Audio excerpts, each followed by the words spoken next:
Muhammadin bi kota hasta biallah, karena dia datang dari Allah dan dia akan memperbaiki kedudukanmu. Wih, bulu badan berdiri. Saya sudah ribuan kali cerita ini tapi selalu berdiri. Dan hati saya selalu menangis kalau dengar kata Rasulullah diucapkan oleh seorang nabi yang di sini dibuat jadi Tuhan. Namanya Yeshua HaMashiach. Yeshua HaMashiach, Isa HaMasih, Jesus Christ. Makanya jangan tantang Ustaz Somad, tantang Yahya Waloni ini yang berkoar-koar di YouTube. Kenapa antum tidak tantang? Saya yang berkoar-koar di TV mengatakan kitab Bible Kristen itu bohong, nggak dilapor-lapor. Aneh bin ajaib, ya begitu Lapor saya. Ini nanti saya Islamkan Pak Dede dengan ibu siapa tadi?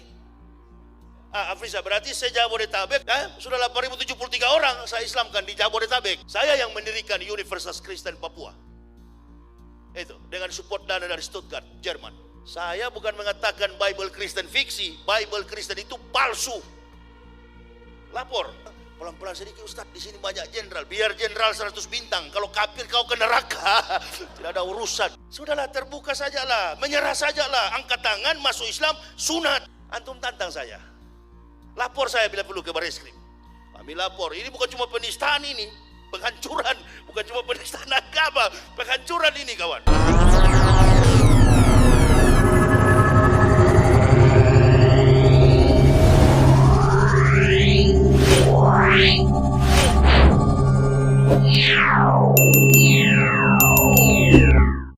Silahkan Mbak Rina. Iya, Silahkan. selamat malam Pak Hendro, selamat malam Pak Muhammad, salam kenal. Dan juga selamat malam teman-teman yang di live chat dan teman-teman saudara-saudaraku sebangsa dan setanah air dimanapun Anda berada. Sudah mendengar ya pemaparan Pak Hendro tadi dari awal, termasuk tentang TPPU ya kan? Nah, salah satu yang dipakai sebagai alasan itu adalah zakat ya Pak ya? Ada, itu termasuk zakat juga saudara. Ya kan? Zakat ya. Tapi saya beberapa kali akhir-akhir ini melihat banyak sekali iklan YouTube ya, itu yang menampilkan iklan ngemis-ngemis zakat banyak banget gitu. Pernah saksikan nggak? Pernah saksikan nggak?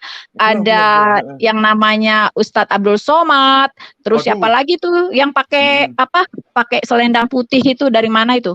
Nah, mereka itu. Ya, atau siapa itu? Iya itu kan, itu kan ngemis-ngemis zakat dengan janji-janji sorga kan, ya berzakat untuk yang udah meninggal, berzakat untuk orang tua, berzakat untuk apa lagi gitu kan? Nah itu diiklankan gitu. Itu gimana hukumnya itu? Bagaimana itu? Siapa yang bisa mempertanggungjawabkan itu? Itu legal nggak sih yang kayak gitu? Mungkin nanti pertanggungan jawabnya kalau sudah sampai sama-sama di surga gitu loh, nggak tahu. Oh gitu. Iya. Makanya saya heran ya, Al-Zaitun itu nggak kayak gitu banget loh. Enggak, Proses ini tentang zakatnya nggak kayak gitu banget gitu. Syekh hanya setiap acara-acara tertentu kemudian membuka ya siapa yang mau berzakat dengan sukarela, ya kan? Dan tidak ada janji-janji sorga saya dengar. Nggak ada tuh. Enggak, tapi kemarin semestinya tanggal 1 itu kan tidak ada kata-kata itu, saudara. Nggak ada kata-kata. Nggak ada. Itu nggak ada kata-kata meminta-minta. Tapi ternyata begitu saya ketemu dengan Syekh sorenya, Pak Indro ini kita sudah dapat nih ya kan dari sana. Woi, udah tahu luar biasa. Iya, biasa aja gitu. Toh zakat juga itu orang harus seikhlasnya, sesukanya, sesukarelanya kan. Bagaimana berdasarkan kerelaannya gitu ya, nggak ada pemaksaan gitu. Nah, tapi kalau yang di iklan-iklan ini saya lihat karena ada janji-janji begitu ya sedikit memaksa gitu. Ya, itu mereka juga alasannya untuk membangun masjid lah, untuk membangun pesantren lah. Nah, itu bagaimana itu TPPU itu? Atau termasuk TPPU enggak itu kayak gitu-gitu ya kan? Nah jadi harus ada pembanding lah ya, jadi jangan terlalu bagaimana gitu, semua aja yang namanya Al-Zaitun nggak ada benarnya kalau kita lihat ya.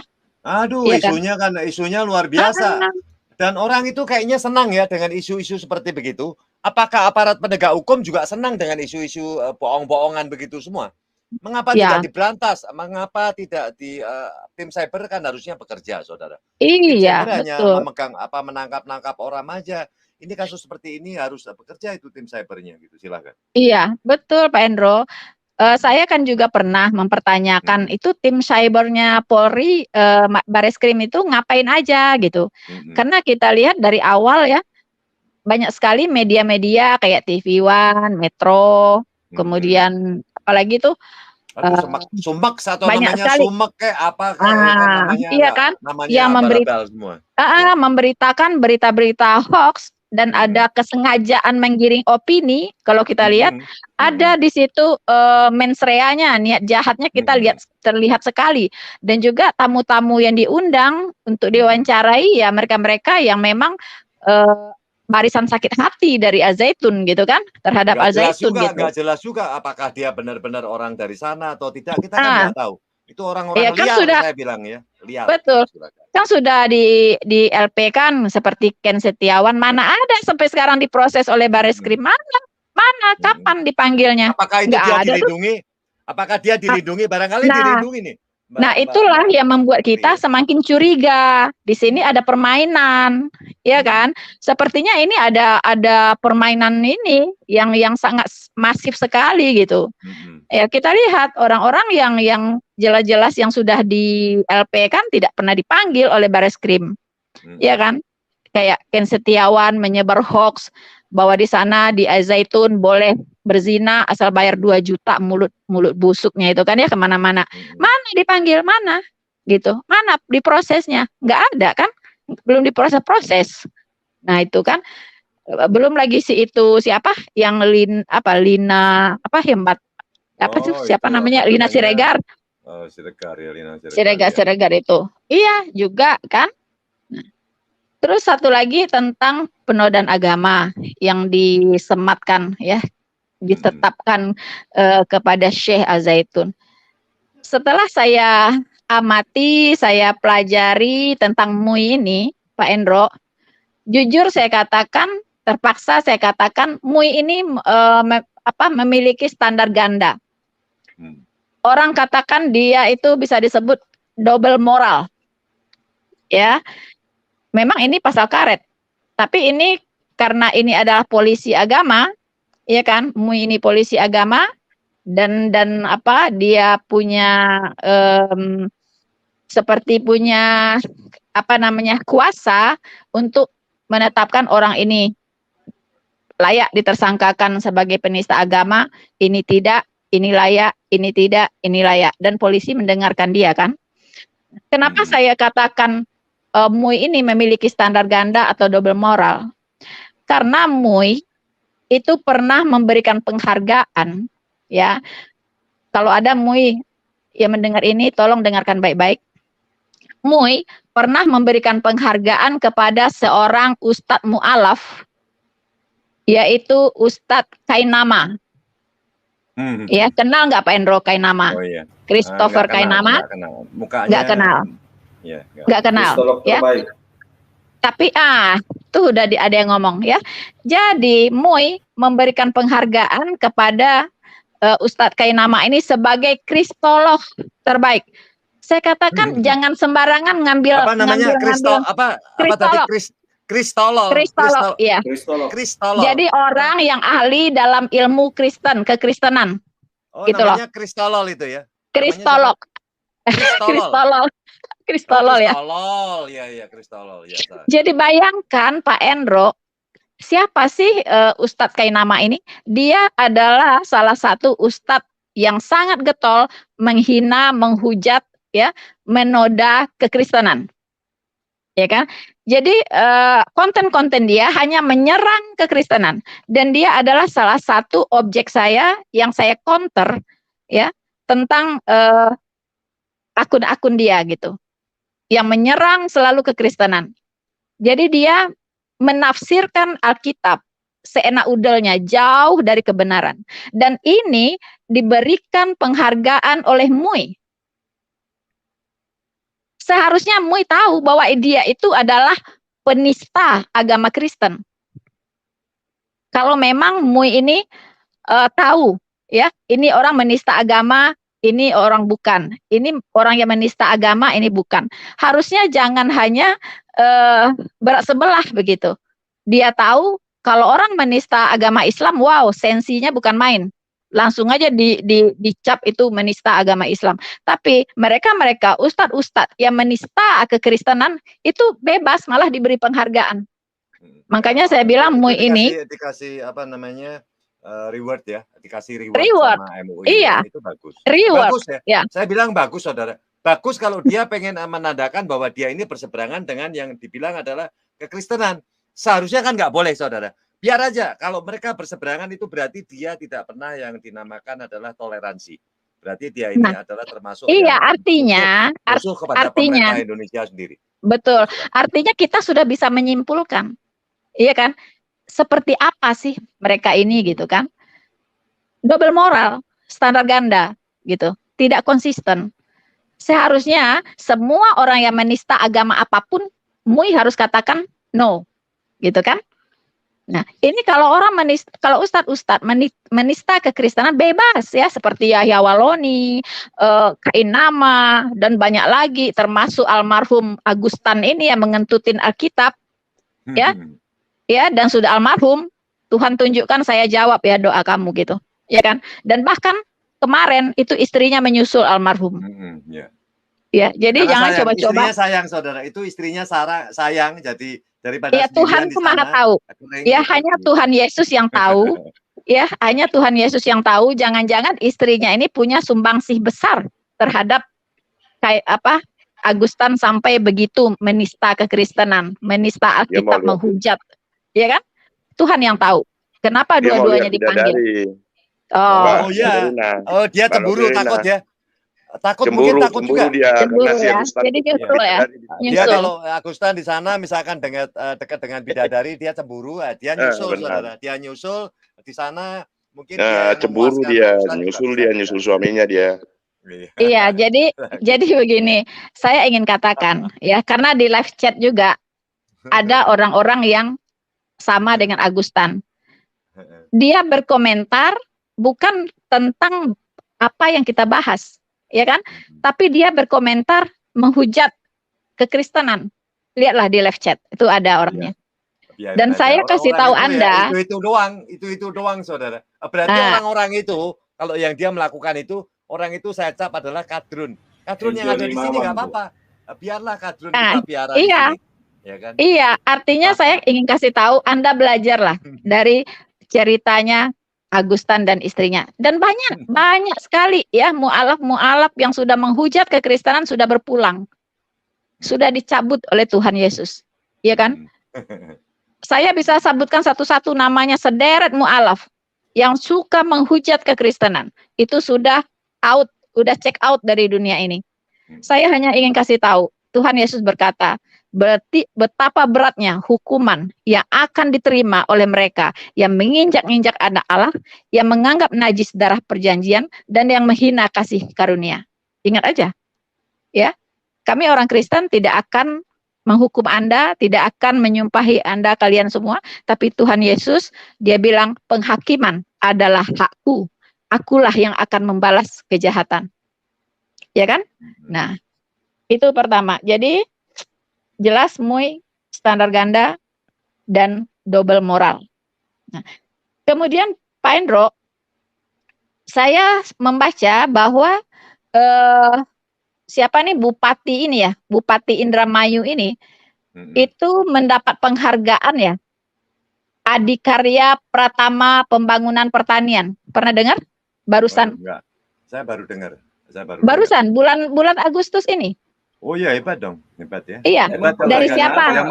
Yang memberi juga hebat juga gitu loh. Dari siapa tahu? RI2. Indramayu. RI2. Karena ada, saya kira ini dia nebeng kesuksesannya Al-Zaitun. Karena ini pembangunan pertanian, iya kan?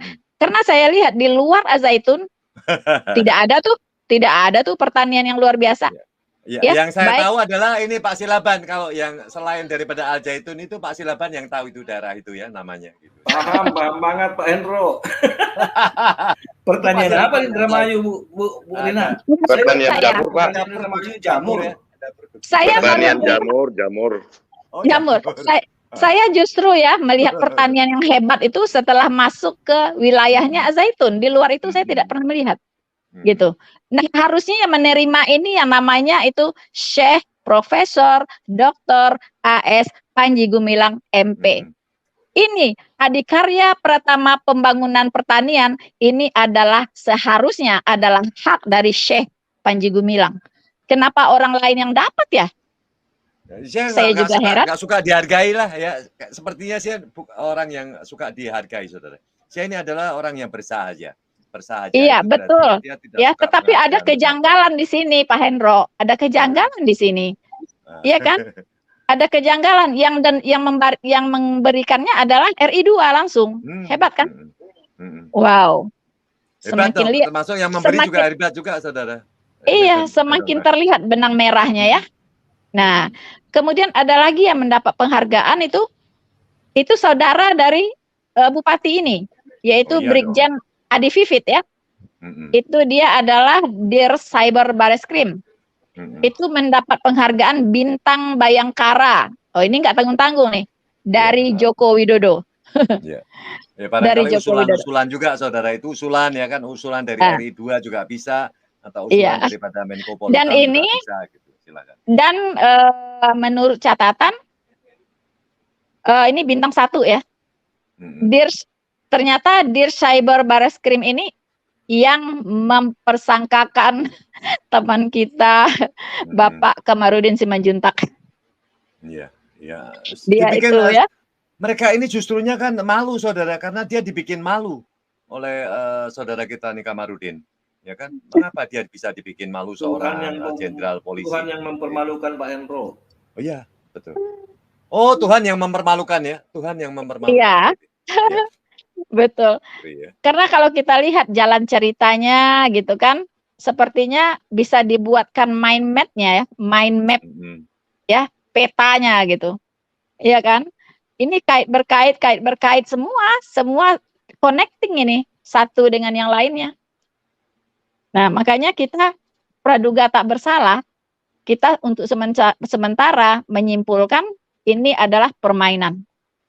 Betul-betul ingin menghabisi Syekh Panji Gumilang dan Az-Zaitun dan ingin menggarong. Udah, saya kira sekian dulu Pak Hendro dari saya. Ya, silakan teman-teman yang lain, nanti kita akan berkembang di diskusi. Selamat malam, Tuhan Yesus memberkati. Oke, yes? Terima kasih ya, Pak. Oh iya, enggak keluar, Pak. Oke. Kan kita malam mingguan, Pak. Kita malam mingguan, tenang aja, nyantai. Malming, saudara. Malming, ya kan? Oke, saya stay kok. Terima kasih ya, Mbak Rina, ya. Oke, Pak Hendro. Salam Pancasila, kawan-kawan yang ada di rumahnya. Salam Pancasila. Amin. Ini saya pertama mau bilang dulu ke pengacaranya Pak Panji Gumilang. Apakah pengacara Pak Panji Gumilang ini begitu pelitnya untuk keluar uang ya sedikit untuk memanggil media-media untuk sedikit menjelaskan? Ini kelihatannya sepertinya tidak ada Pak Hendro ya. Belum sampai di sana. Pak Panji Gumilang ini hadir seperti Pak Kamarudin dulu dengan Saur Siagian, terus Johnson siapa lagi tuh? Ya. Johnson Panjaitan juga itu ya. Johnson Panjaitan yang vokal-vokal kayak gitu ya. Nah ini sepertinya adem ayam nih pengacara nih, diam seperti nggak kedengaran apa-apa gitu loh. Karena ini memang harus dilawan dengan media juga Pak Hendro. Nah kalau penistaan agama ini Pak Hendro ya, saya juga banyak mendengar pemaparan daripada akademisi-akademisi yang bergelar profesor doktor bahwa ini tidak ada penistaan agama di sini. Mereka sendiri, cuman saya nggak hafal nama-namanya Pak Hendro ya, cuman banyak. Nah, seperti juga itu Habib Kribo. Habib Kribo itu justru mengatakan juga bagaimana dengan Muhammadiyah dengan NU ada perbedaan. Kenapa nggak dibilang menista? Dia kalau seperti yang dibilang tadi itu Habib Kribo katanya apa kontra dengan apa Al-Zaitun, saya rasa enggak. Yang saya dengar dari penjelasannya justru dia mendukung. Dia mendukung, saudara, mendukung. Makanya saya nggak mau capek dengan berita tadi deh. Sumek itu bikin saya panas. Sumek itu panas, saudara, bahasa mendukung, bahwa di situ ya itu perbedaan pendapat, debatable gitu ya. Nah, Cuman Pak Hendro, ini Pak Panji Gumilang, kenapa dibilang sesat? Karena Pak Panji Gumilang tidak menjanjikan surga, Pak Hendro. Ya. Masalahnya itu. Kalau dari sana, dan semua juga yang seperti dibilang Bu Rina tadi, yang minta-minta sumbangan di iklan-iklan itu, iklan YouTube, iklan snack video, yang minta-minta sumbangan untuk pembangunan apapun, untuk penghafal Al-Quran dan segala macam, itu menjanjikan surga, Pak Hendro. Oh iya ya. 100% surga. Ada gitu loh. Tapi ada yang ada informasi nggak? Ada yang pernah ke sana balik lagi nggak? Nggak ada juga. Itu yang kita bilang Pak Hendro, suruh mereka duluan ke surga nggak ada yang mau. Mereka duluan nggak mau itu pasti. Nggak ada yang mau masalahnya. Kalian duluan deh ke surga gitu kan? Nggak ada yang mau Pak Hendro. Nah jadi mereka, makanya saya bilang, kenapa dibilang Pak Panji Gumilang sesat? Ya masalahnya Pak Panji Gumilang harusnya menjanjikan surga. Supaya nggak dibilang sesat, sama-sama menjanjikan, kan gitu kan? Kalau Panji Gumilang kan malah menjanjikan supaya apa? Alumni-alumninya yang sudah lulus itu malah membayar apa yang menjadi hutang Indonesia. Ngeri kan? Yang hutang Indonesia kalau bisa dibayar ya. Itu adalah Panji, bukan nanti dibayar di akhirat. Bukan, Panji Gumilang tidak pernah menjanjikan begitu. Silakan. Nah, gini Pak Hendro ya, kalau untuk membayar hutang kita Pak Hendro ya, menurut saya untuk Pak Panji Gumilang bukan suatu hal yang susah Pak Hendro. Dia punya 13 berapa hektar Pak Hendro? 13 hektar ya? Sekarang ini ada 120. Sekarang ini adalah 140 hektar. 140 hektar. Kalau diserahkan ke Pak Panji Gumilang 10.000 hektar aja atau 100.000 hektar Pak Hendro, utang bisa terbayar. Pak Panji Gumilang 1.300 hektar Pak. 1.300 hektar ya, 1.400 hektar Pak. Katanya 1.400 hektar itu. Atau kita bilang dikasih lah ke Pak Panji Gumilang 1 juta hektar ya. 1 juta hektar Pak Panji Gumilang bisa melunasi hutang kita kok. Enggak, maksudnya kok 1 juta hektar Pak?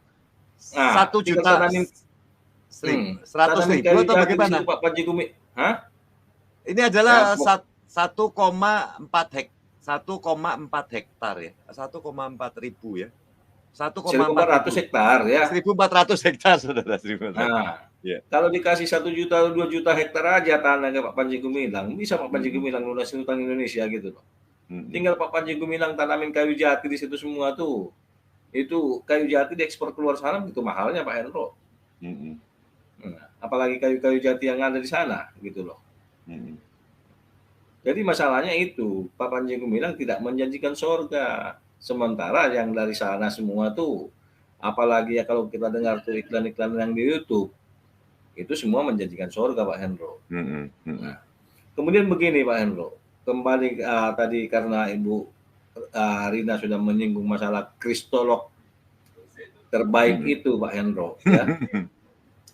Saya perlu jelaskan di sini Pak Hendro. Ini Ustadz Kainama ini yang mengaku katanya Ustadz Kainama adalah mantan pendeta, S1 dari Sekolah Teologi Jakarta, S2 di Haifa, S3 di Leiden, Belanda. Itu semua itu bohong Pak Hendro. Dia tidak pernah jadi pendeta. Nah, untuk para orang-orang yang mendengar di live chat, ya catat ini. Kalau kalian bisa membuktikan si Kainama adalah mantan pendeta S1 dari Sekolah Teologi Jakarta, kemudian S2 dari Haifa Belanda dan Haifa Israel ya, dan Leiden Belanda. Kalau ada yang bisa membuktikan itu, kalian nonton YouTube-nya Warane sekitar bulan Juli tahun lalu ya. Di situ ada hadiah miliaran, ya, hadiah miliaran. Mungkin Mui juga kalau tertarik dengan hadiah itu bisa membuktikan itu. Apakah Kainama ini benar mantan pendeta atau tidak, gitu loh. Pak Sulaban. Ya. Halo, Pak Sulaban, Pak Hendro. Tadi kan Bu Rina mengatakan Pak bahwa MUI setelah memberikan penghargaan Pak, dia kristolog terbaik Pak. Kalau Bapak mengatakan bahwa memang itu bohong, kalau memang bohong S1-nya, S2 dan S3-nya berarti bisa saya katakan MUI suka kebohongan ya Pak ya? Iya, memang dari dulu begitu saya ya. tahu yang Begitu ya. Itu maksud saya, Pak Hendro. Begini. Jadi artinya ternyata MUI ini adalah suka dengan kebohongan-kebohongan orang karena nyatanya dia memberikan penghargaan, Pak. Itu aja, Pak Hendro. Betul. Bukan MUI aja yang suka kebohongan, Pak. Selamat bersamamu gitu loh. Oh gitu ya, bukan Pak. MUI aja. Iya. Justru Pak yang mendengarkan juga Pak Hendro ya, benar, sama Pak Slamet itu juga suka kebohongan. Dan mengenai sekolahnya ini ya, lihat nonton videonya si Kainama, dia sudah membantah bahwa dia tidak pernah sekolah. Betul. Gitu. Dia dulu adalah penjual obat ya, Peter ngomong saudara. Dia memang aslinya adalah penjual obat. Dia sudah sama dengan Risik dong. Sama-sama penjual obat. Membuat pernyataan ya. Dan dia sudah membuat pernyataan tuh di Jalan Brawijaya atau jalan apa gitu ya, bahwa dia tidak pernah sekolah. Jadi para pendengar yang suka dengan kebohongan, ya saya kasih tahu sekarang, kalau kalian bisa membuktikan, nonton YouTube-nya Waranei, ya, Waranei bulan Juli tahun lalu, di situ ada hadiah miliaran rupiah untuk siapa yang bisa membuktikan bahwa dia mantan pendeta. S1 dari Sekolah Teologi Jakarta, dan ini Sekolah Teologi Jakarta sudah membantah bahwa tidak pernah ada. Sudah dibantah. Sudah dibantah ya. Apakah yang seperti ini yang suka dilindungi oleh MUI gitu loh? Kebohongan-kebohongan seperti ini. Seperti Yahya Waloni katanya mantan pendeta, mantan rektor, semua bullshit. Ya, itu bisa juga diangkat juga diangkat sebagai apa gitu di MUI ya. Dan itu sudah dibuktikan oleh pendeta Ezra Albert Soru, budak ke Sorong sana, membuktikan itu bahwa itu tidak pernah ada gitu loh. Dan Yahya Waloni bukanlah mantan pendeta gitu loh. Ya itu beritanya juga saya ikutin tuh. Beritanya saya ikutin, dia jual sertifikat yang ada di Manado. Itu dia jualan saudara, orang begitu nanti kalau ada dia tinggal tanda tangan ya kan. Orang mau lulusan apa tinggal dia tanda tangan, dibalikin lagi saudara. Iya itu beritanya itu juga sudah tahu itu. Yang namanya juga tukang ngibul saudara. Ya kan? Jadi saya begini Pak Hendro. Justru yang pendengarnya suka dibohongin gitu loh. Iya, mungkin pendengarnya juga senang dibohongi juga ya kan. Dan masih memberikan panggung ke orang-orang seperti ini yang katanya ustadz-ustadz ini yang selalu membahas Alkitab ya. Di setiap ceramahnya bukan justru membahas Al-Qur'annya, tapi selalu yang dibahas itu Alkitab. Alkitab yang selalu dibahas, Pak Hendro. Dia kan nggak bisa, Pak. Apalagi kalau Yahya Waloni, dia mau bahas apa? Al-Quran. Dia mana bisa? Dia nggak tahu menahu itu Al-Quran. Dia tinggal ngomong ngaji. Nggak, saya aja bisa, saudara. Dulu saya juga suka ngaji begitu. Katanya dia yang mempendetakan pendeta. Ini kan gila, gitu loh. Dia sendiri nggak pernah jadi pendeta, ngaku-ngaku mantan pendeta dan mempendetakan pendeta. Tapi yang kayak gini diakui oleh MUI, gitu loh. Bahasa Arab aja nggak bisa itu. Iya. Dan orang ini nggak bisa tuh bahasa-bahasa begitu, Pak. Dia bilang sesat. Ini si Yahya Waloni juga selalu menjanjikan surga, Pak Hendro. Tapi nggak dibilang sesat. Iya. Karena sekarang makanya supaya nggak sesat, gitu. supaya nggak sesat di Indonesia ini,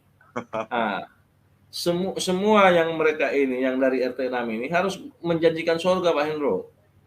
Tapi ya itu kalau kita suruh ke surga duluan nggak ada yang mau, nggak ada yang berani, gitu loh. Nah, lu duluan deh ke surga gitu kan? Ya, kita tantang aja. Kalau mereka bicara masalah surga, tolong duluan. Nanti habis itu tolong WA ke kita gitu loh. Dia berangkat ke surga dulu, tolong WA ke kita. Nggak ada yang berani, Pak Hendro. Itu tukang ngibul, saudara. Tukang ngibul semuanya banyak di sini. Di Indonesia banyak. Nah, kemudian Pak Hendro, ini tadi Bu Rina juga mengatakan bahwa Bupati Indramayu dapat penghargaan pertanian ya. Sekarang kan semua kan di pertanian di Indramayu itu kekeringan, Pak Hendro. Kan kita baca beritanya sekarang kan kekeringan. Tapi sekarang kita mesti harus tahu Pak yang ngasih penghargaan siapa gitu loh. Kalau yang ngasih penghargaan orang yang benar itu berarti kita salah. Tapi kalau yang ngasih penghargaan adalah orang yang juga salah, benar, ya kita benarkan saudara, biarin aja gitu loh. Ya kan? Jadi gini Pak Hendro ya. Dia diterima di sisi Tuhan yang Maha Esa. Saya dari tahun 84 atau 85 Pak Hendro ya. Dulu lapangan minyak di Laut Jawa sana namanya masih Arko, ya. Kalau mungkin ada yang ingat semua, itu masih Arko. Kita sering turun di Sungai Eretan, Pak Hendro. Sungai Eretan itu terus ke Indramayu gitu loh. Bahaya di lawannya. Ya berbahaya juga. Ini kayaknya jangan ada jamurnya di sana nih. Berbau jamur kalau ini. Iya. Jadi sampai sebelum COVID kemarin, Pak Hendro ya, dan sebelum Pak Saifuddin Ibrahim, ya, sampai sebelum Pak Saifuddin Ibrahim, saya masih ingat dan terkenalnya dari kawan-kawan semua ya, yang Indramayu itu jamurnya Pak Hendro. Jamurnya. Kemana-mana kita jamurnya ya Indramayu gitu. Ngeri. Itu jamurnya menular lagi ya, jamur menular tuh, berbahaya. Nah, jamur menular. Wah, kacau. Jadi nggak ada bagus-bagusnya di Indramayu, saya dengar Pak Hendro, selain daripada jamur gitu loh. Iya, benar itu. Nggak ada bagus-bagusnya, tapi setelah Al-Zaitun ini saya dengar di Indramayu, baru saya terbuka mata saya dengan Al-Zaitun gitu loh Pak Hendro. Betul. Nah, ya mungkin saya pertegas lagi, mungkin banyak yang di live chat juga belum ngerti jamur, janda di bawah umur gitu loh. Ya. Iya benar. Ada singkatannya itu saudara, ada singkatannya. Pendengar juga di live chat sana supaya tahu juga gitu loh. Jangan jamurnya ini oten gitu loh. Janda di bawah umur itu maksudnya. Jamur itu janda di bawah umur ya kan? Iya, Berarti betul, 15, 14, sepaling tinggi 16 itu bisa didapat. Jadi Pak Hendro gini ya, supaya kita tahu nih bagaimana orang-orang di Indramayu sana, orang tuanya tuh menyerahkan anaknya langsung di rumah itu gitu loh. Benar. Bukan kita bawa keluar gitu loh. Betul. Pak Hendro. Di rumahnya itu. Bagaimana moral di sana seperti itu? Itu kawan-kawan saya semua yang turun dari kapal Pak Hendro, kalau malam-malam turun berlabuh dekat situ, itu kita dijemput pakai perahu dari darat sana, Sungai Eretan itu. Dijemput turun di Sungai Eretan. Nah, kita dibawa ke rumah-rumah yang apa itu bukan PSK Pak Hendro, maaf saya bilang. Tapi itu anak-anak yang ya orang tuanya menyerahkan ini gitu loh. Orang tuanya pura-pura tutup mata ngopi di depan sana, di depan anaknya di belakang dengan kawan-kawan kita di sana gitu loh. Itu bagaimana gitu loh. Apakah seperti itu yang mau dipertahankan Indramayu ini gitu loh. Sementara ada di Indramayu ini sekarang tuh pendidikan yang saya bilang tuh luar biasa hebat gitu loh. Kok malah mau diambil alih dengan orang-orang yang tidak bertanggung jawab menurut saya gitu. Nah, jadi saya berharap MUI ya, jangan hanya penistaan agama itu ditujukan ke minoritas ya. Banyak penista-penista agama.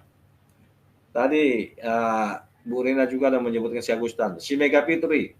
Bagaimana Mega Fitri yang dari begitu menista agama, gak lama Pak Hendro, mobilnya tabrakan di jalan tol, meninggal.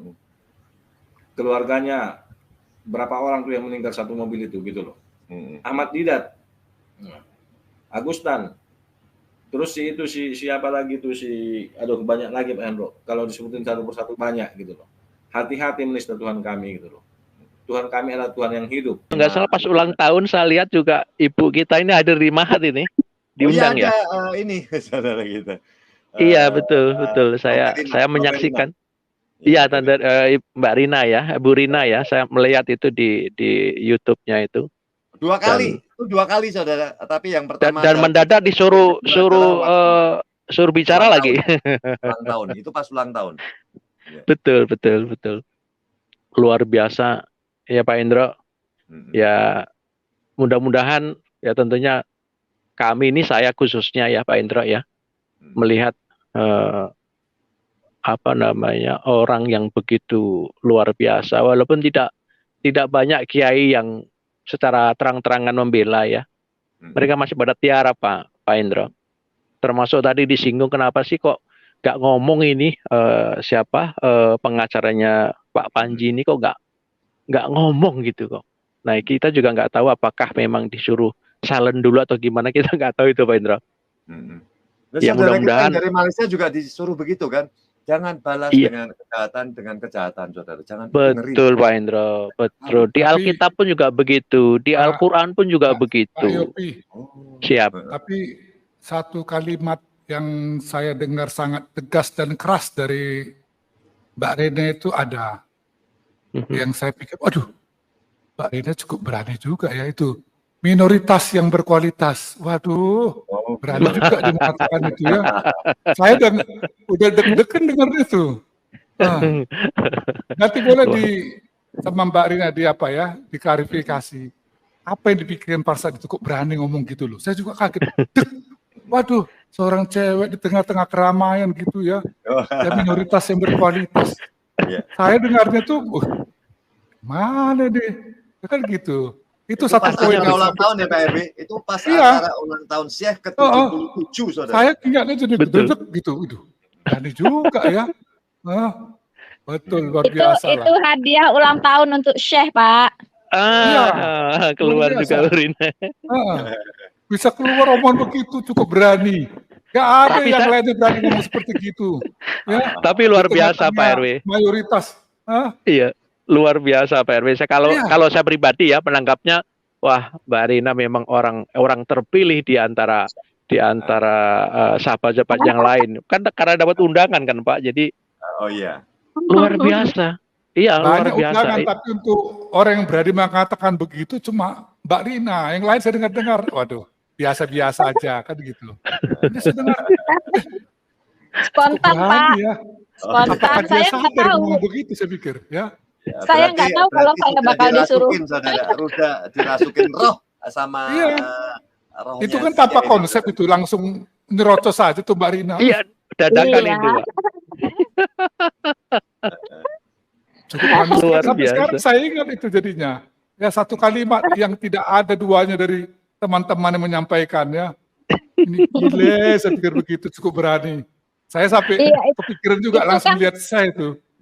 Itu kan fakta Pak, itu realitas ya. Realitas kehidupan. Mbak Rina, nggak semua fakta itu harus kita ungkapkan ya. Harus Pak. Itu keberanian itu. Iya, karena begini Pak RW, karena apa? Saya juga berkata, tidak ada minoritas mayoritas tuh saya tuh selalu bilang begitu. Betul Pak Hendro, itu yang saya suka Pak Hendro. Iya. Itu yang saya suka. Mbak Rina berani berbicara begitu karena saya pun juga tidak tahu apa itu batasan yang dibilang minoritas mayoritas. Nggak ada buat saya itu. Nggak ada. Semua adalah satu. Ya karena bagaimana kita akan menjadi kelompok yang besar atau mungkin kelompok yang dibilang adalah yang bertanggung jawab dengan toleransi, saudara. Itu adalah toleransi. Adalah pertama toleransi dan kemudian adalah tentang kebersamaan itu. Setuju itu Pak Indra, karena makanya kalau saya amati, saya lihat Syekh ini kan tidak terlalu peduli dengan tafsir Pak. Artinya bahwa beliau itu cenderung kepada kalam ilahinya, artinya petunjuk Tuhan, Quran. Dan tidak hanya Quran saja tentunya, seluruh kitab beliau lahap semua itu Pak Indra. Itu pintar, orang pintar gimana sih? Iya Pak, seluruh kitab dilahap semua sama beliau Pak itu. Jopi, kalau Mbak Rina ngomong di channel ini, biasa. Tapi di tengah-tengah orang banyak ya. Ada situ Koni, ada situ semua. Saya angkat topi itu Pak RW. Iya, dia yang ngomong, saya yang gemetar itu dengarnya. Ibu Noverina berikan closing statement deh. Ya kan sudah hampir 3 jam nih. Ya kan, nah tolong berikan closing statement. Iya, kita kan ini long weekend ya. Ya ini udah long weekend, ini udah jam 1 kurang 1/4. Udah pagi ya. Sayangnya sih long weekend, tapi yang lain-lainnya. Masalahnya kan sudah ngantuk Mbak Rina. Kalau nggak ngantuk saya terusin ini. Ngopi.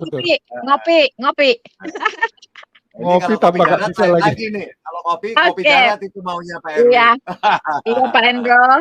Terima kasih ya Pak, ya semua Bapak Kebenaran Sejati ya, dan Bapak apa tadi RW apa? Pak RW. Pak RW ya, iya terima kasih Pak. Itu RW saudara, epic. RW ya, karena tulisannya agak bebelit, saya susah baca. Oke, Pak Hendro singkat saja ya, saya hanya ingin berikan 2 catatan lah ya. Pertama, yaitu tentang adanya kesalahan prosedur pada penangkapan Syekh Panji Gumilang itu terjadi ya, kesalahan prosedur oleh Bareskrim. Seharusnya yang pertama yang dilakukan adalah penyelidikan dulu. Jangan ujuk-ujuk nangkep dan menahan ya. Jadi penyelidikan, kemudian dari penyelidikan ini ditemukan minimal 2 alat bukti yang kuat, ya kan?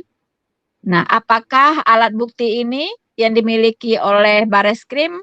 Katanya video, yang kedua fatwa MUI, ya kan? Nah, sebenarnya fatwa MUI ini nggak bisa dijadikan bukti sih, ya, karena fatwa MUI ini kan tidak terhitung di dalam hukum positifnya Indonesia gitu. Nah, ini kan surat sakti lah kalau dikatakan. Tidak mempunyai kekuatan hukum yang tetap ya, saudara. Tidak punya kekuatan hukum, tidak mempunyai kekuatan hukum yang tetap ya kan. Bukan sumber berita yang formil itu bukan, saudara. Iya, jadi sebenarnya itu tidak bisa dijadikan alat bukti. Dijadikan sebagai alat bukti atau dijadikan undang-undang itu nggak bisa. Iya, atau dijadikan dasar hukum, tidak bisa gitu kan. Nah, terus setelah penyelidikan ditemukan 2 alat bukti yang kuat ya. Kemudian kasus ini baru dinaikkan ke penyidikan, jadi penyidikan kan. Nah, setelah naik jadi penyidikan baru boleh ditersangkakan gitu. Nah, setelah ditersangkakan baru boleh ditahan. Tapi yang dialami oleh Syekh Panji Gumilang ditahan dulu gitu. Iya kan? Itulah saudara, dibilang adalah tekanan itu berat ya, Mbak Rina. Tekanan itu berat baru, karena tekanan itu dorongan, saudara. Dorongan supaya cepat dilaksanakan. Setelah ditahan baru nyari-nyari alat bukti. Iya kan? Baru nyari-nyari alat bukti gitu. Datang lagi ke Azaitun nyari-nyari alat bukti. Sementara Syekh sudah ditahan. Gitu kan, seharusnya belum boleh ditahan gitu. Nah, harusnya di sini peran penting ya, penting dari pengacara lagi deh ya. Dari pengacara, kalau sudah tahu ada kesalahan prosedur, itu harus dilakukan yang namanya pra-peradilan. Iya kan? Nah, di dalam pra-peradilan inilah nanti akan ketahuan betul tidak ada dua alat bukti itu, gitu kan? Nah, tapi kan Syekh yang dilakukan kepada Syekh ini udah kebolak-balik gitu, tidak sesuai dengan. Nggak bisa Mbak Rina, dia diperadilkan apa orang dia namanya belum ditahan, dia kan belum diapa-apakan. Ini belum apa-apa ini saudara, dia baru ditahan aja, ditahan di Bareskrim. Nanti kalau kira-kira sudah bisa sudah P21, lah itu baru bisa kita melakukan segala macam tindakan, mau di P21. Ya, tapi di sini tidak ada pra-peradilan kan, sudah langsung diserahkan berkasnya ke kejaksaan. Nah, itu harus gitu dulu, diserahkan ke kejaksaan menilai kira-kira kalau sudah P21 baru nanti disodorkan baru di pra-peradilan di sidang. Ya, waktu di sidang nanti kalau begitu ada masuk di kejaksaan, seandainya saya dipindah ke kejaksaan, itu baru bisa diperadilkan, saudara. Itu bisa ditolak, bisa diterima. Itu kan 2 alternatif aja, ditolak atau diterima. Iya, bisa ditolak, bisa diterima ya. Jadi masih ada kemungkinan untuk pra-peradilan, walaupun berkas sudah sampai ke kejaksaan ya, Pak Endro ya. Nanti setelah P21. Iya, setelah P21. Iya, kalau misalnya tidak ditemukan 2 bukti ini, 2 bukti kuat, ya berarti gugur kan? Iya. Iya kan? Tidak bisa dilanjut. Juga bisa. Nanti bisa juga dikembalikan oleh kejaksaan ya, dibalikin lagi. Iya, dibalikin. Berarti kasusnya selesai, tidak bisa diteruskan ya? Enggak, nanti terus. Karena apa? Dianggap adalah tidak lengkap nih. Laporan yang diterima oleh kejaksaan dianggapnya tidak lengkap. Ya kan, yang diberikan oleh berarti nanti balik lagi. SPDP balik lagi. Nanti mereka akan cari bukti lagi. Ya, akan cari bukti tambahan. Dikoreksi nanti mungkin P19, begitu P19 diajukan lagi masuk, berarti P21 berarti sudah siap, ditunggu jadwal sidangnya aja kapan mulai. Iya, cuma kasihan aja kelamaan ditahannya ini. Ini kan masih ada waktu sampai tanggal 21 besok kan. Nah, sampai tanggal 21 itu sudah harusnya udah nggak boleh lagi ditahan gitu. Jangan diperpanjang terus gitu, sampai kapan gitu kan? Kasihan loh syekhnya udah tua, udah ini ya. Enggak, saya pun juga heran juga ya Mbak Rina. Heran saya begini, mengapa di kejaksaan itu harusnya punya senjata juga untuk melakukan apa namanya restoratif justice. Kejaksaan itu punya, selain kepolisian, kalau kepolisian kan berarti seizin daripada Kapolri nih. Kalau Kapolri memberikan izin, baru itu diberikan restoratif justice. Tapi kalau ini sudah masuk ke tempat kejaksaan dan itu diterima kejaksaan, harusnya kejaksaan juga punya yang namanya restoratif justice. Iya, kan? betul, harusnya gitu. Tapi mengapa tidak disinggung? Itu saya juga heran juga. Tidak Nah, ada. itu dia. Iya kan? Restoratif justice gitu. Ya. Betul. Nah, ini. Sabar aja. Terus ya, sabar. ini tadi saya juga mau menyampaikan satu lagi tentang ini Pak Hendro. Kalau bisa gitu ya, kembali lagi ke pengacara ya. Sekali lagi kita akan sampaikan setiap hari nih ya, supaya pengacara ini betul-betul bekerja lebih proaktif dan didampingi oleh pengacara yang memang ahli di bidangnya, pemberani, vokal, dan mumpuni. Ya, ini catatan kita. Sampai itu terlaksana akan kita suarakan terus gitu. Ya, memang ini sangat penting karena pengacara ini adalah garda terdepan ya dari kasus hukum. Begitu.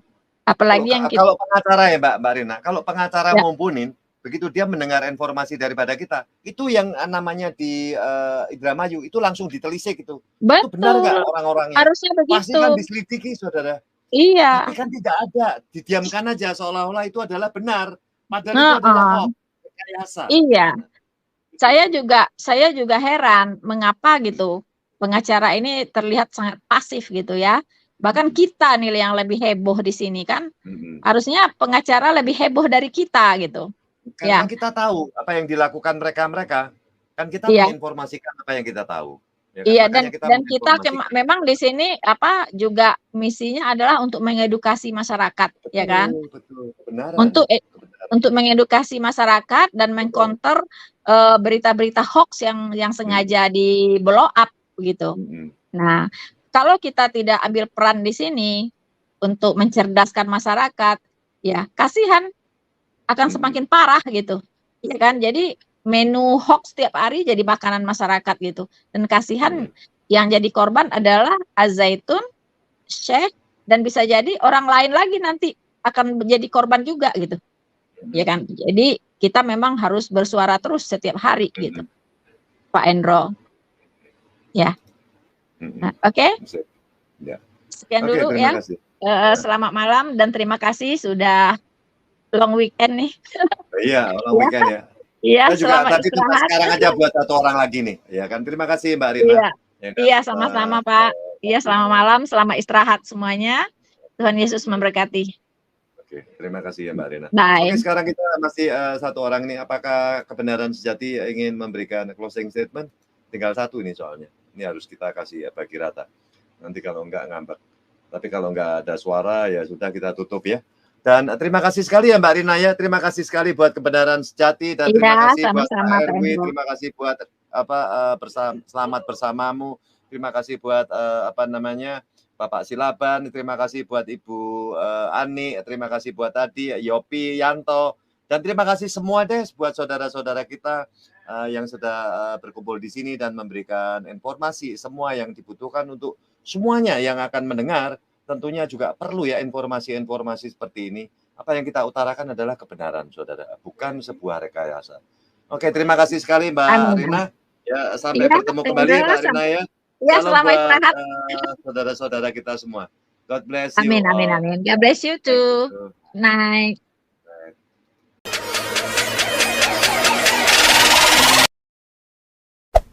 Hey there. Subscribe to my channel. And also press this bell icon.